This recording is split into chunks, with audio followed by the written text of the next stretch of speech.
এভাবেই রাজশাহী বিশ্ববিদ্যালয়ের কেন্দ্রীয় গ্রন্থাগারে দফায় দফায় পেটানো হয় ইসলামের ইতিহাস ও সংস্কৃতি বিভাগের শিক্ষার্থী আনাস, হাসিব ও সংস্কৃত বিভাগের শিক্ষার্থী মাহমুদুল হাসানকে।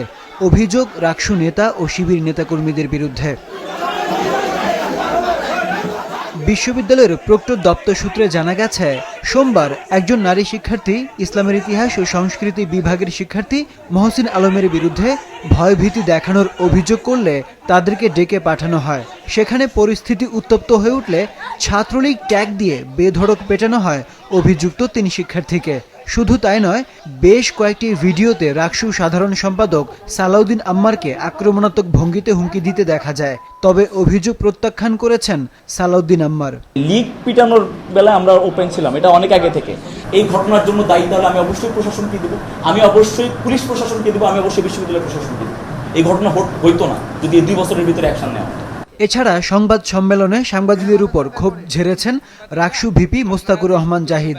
নিষিদ্ধ ছাত্র সংগঠনের প্রতি মায়াকান্না দেখানোর অভিযোগ তুলে সাংবাদিকদের বিরুদ্ধে ব্যবস্থা নেওয়ার হুমকি দেন তিনি। এই যে সাংবাদিকরা আপনারা যে শব্দগুলো ব্যবহার করেন, আমি বলতেছি এগুলার বিরুদ্ধে আমরা ব্যবস্থা নেব।